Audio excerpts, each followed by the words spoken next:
Hello viewers, welcome back to my channel. ఈరోజు మనం బెండకాయ మటన్ కర్రీ ఏ విధంగా తయారు చేస్తారో చూద్దాం. అమ్మ చేసిన రెసిపీ అండి, చాలా టేస్టీగా ఉంది. మీరు కూడా తప్పకుండా ట్రై చేసి చూడండి. మరి ఎందుకు ఆలస్యం ఫ్రెండ్స్, పదండి రెసిపీ చేసే విధానం చూద్దాం. రెసిపీ చూడడం కంటే ముందర నా ఛానల్ని మొదటిసారిగా చూస్తుంటే తప్పకుండా సబ్స్క్రైబ్ చేసుకోండి. ఈ కర్రీ చేయడం కోసం మటన్ తీసుకోవాలి. ఫస్ట్ శుభ్రంగా కడిగి పెట్టుకోండి. మటన్ ఇది 500 గ్రాముల మటన్ అండి. ఇప్పుడు ఒక కుక్కర్ తీసుకొని అందులో మనం కడిగి పెట్టుకున్న ఈ మటన్ ముక్కలని యాడ్ చేసుకొని రుచికి తగినంతగా ఉప్పు, కొద్దిగా పసుపు వేసి ఒకసారి బాగా కలపాలి. బాగా కలిపిన తర్వాత ఇప్పుడు గ్యాస్ ఆన్ చేసేసి కొద్దిసేపు మధ్య మధ్యలో కదుపుతూ ఉండాలండి. మటన్ నుంచి నీళ్ళు వస్తాయి.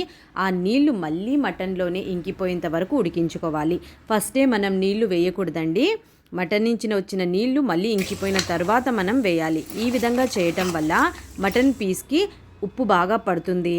స్మెల్ కూడా ఏమన్నా ఉంటే రాదు. చూడండి, కొద్దిగా నీళ్ళు వచ్చి ఈ మటన్లో మొత్తం ఇంకిపోయిన తర్వాత నెక్స్ట్ నీళ్ళను యాడ్ చేసుకోవాలి. ఇప్పుడు నీళ్ళను వేసి కుక్కర్ మూత పెట్టేసి 3 విజిల్స్ వచ్చేంత వరకు, మటన్ బాగా ఉడికేంత వరకు ఉడికించుకోవాలి. ఒక్కొక్కసారి మటన్ తొందరగా ఉడికిపోతుంది, ఒకసారి ఉడకదు. మీరు లేత మటన్ తీసుకుంటే తొందరగానే ఉడికిపోతుంది. ఫస్ట్ ఒక 3 విజిల్స్ పెట్టి చూసి ఉడకకపోతే మళ్ళీ ఉడికించుకోండి. ఈ ఒక సైడు మటన్ ఉడుకుతూ ఉంటుంది. ఇప్పుడు కొద్దిగా చింతపండు తీసి నానబెట్టుకోవాలి. 3 విజిల్స్ వచ్చేసాయి. ఇప్పుడు గ్యాస్ ఆఫ్ చేసేసి ప్రెషర్ మొత్తం పోయిన తర్వాత చెక్ చేసి చూద్దాం మటన్ ఉడికిందా లేదా అని.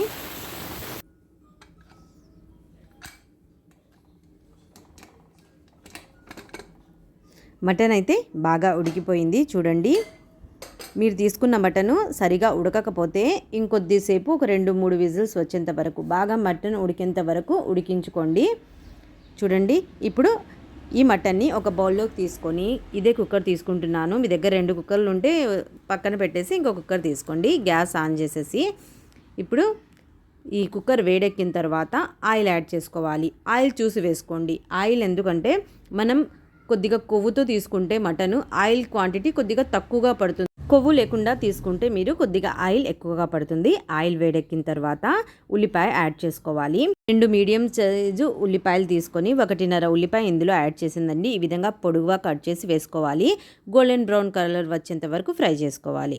ఇది గోల్డెన్ బ్రౌన్ కలర్ వచ్చిన తర్వాత అల్లం వెల్లుల్లి పేస్ట్ వేసుకోండి. 1 టేబుల్ స్పూన్ వరకు ఈ అల్లం వెల్లుల్లి పేస్ట్ని కొద్దిగా ఫ్రై చేసిన తర్వాత కొత్తిమీర యాడ్ చేసుకోవాలి. మనం లాస్ట్లో వేస్తూ ఉంటాం ఎక్కువ, అమ్మ అయితే ఈ టైంలోనే కొత్తిమీర యాడ్ చేస్తుందండి. ఇప్పుడు 3 మీడియం సైజు కట్ చేసిన టమాటాలు యాడ్ చేసుకోండి. కావాలంటే మీరు టమాటాలను మిక్సర్ జార్లో వేసి ప్యూరీ చేసైనా వేసుకోవచ్చు. అలా వేస్తే ఇంకా గ్రేవీ కొద్దిగా ఎక్కువగా వస్తుందండి. ఈ టమాటాలను బాగా మగ్గనివ్వాలి. ఈ విధంగా టమాటాలు మగ్గిన తర్వాత ఇప్పుడు ఇందులో కారపొడి, కారాన్ని బట్టి మీరు ఎలా తింటే ఆ విధంగా కారపొడిని యాడ్ చేసుకోవాలి. 2 టేబుల్ స్పూన్ ధనియాల పొడి, ఒక 2-3 టేబుల్ స్పూన్ల వరకు కొబ్బరి పొడి అండి, ఎండు కొబ్బరి పొడి. నేను ఇక్కడ ఎండు కొబ్బరి పొడి వేస్తున్నాను. మీరు కావాలంటే పచ్చి కొబ్బరి అయినా వేసుకోవచ్చు. ఇది వేయడం వల్ల గ్రేవీ బాగా వస్తుంది. వేసిన తర్వాత ఒకసారి బాగా కలుపుకోవాలి.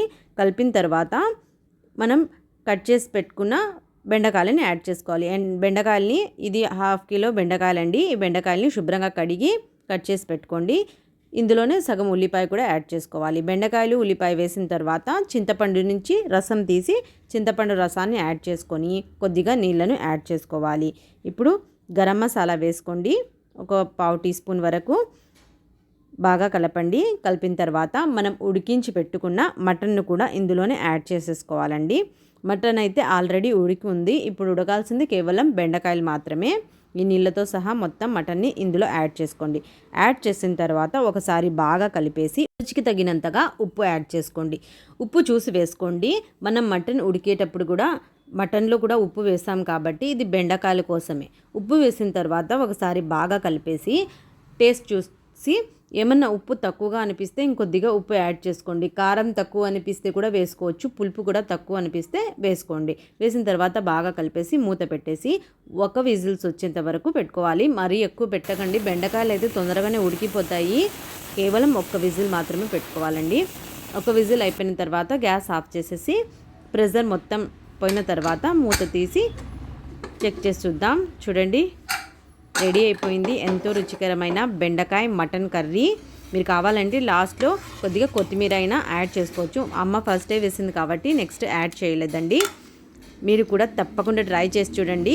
ఈ బెండకాయ మటన్ కర్రీని రైస్లో కానీ రోటీలో కానీ సూపర్గా ఉంటుంది కాంబినేషన్. మీరు కూడా తప్పకుండా ట్రై చేసి మీకు ఎలా కుదిరిందో నాకు కామెంట్ చేసి చెప్పండి. రెసిపీ నచ్చితే లైక్ చేసి మీ ఫ్రెండ్స్తో షేర్ చేయండి. మరిన్ని టేస్టీ రెసిపీస్ కోసం నా ఛానల్ని ఇప్పటి వరకు సబ్స్క్రైబ్ చేయకపోతే ప్లీజ్ ఫ్రెండ్స్ తప్పకుండా సబ్స్క్రైబ్ చేయండి. మళ్ళీ కలుద్దాం ఇంకొక రెసిపీతో. Thank you for watching.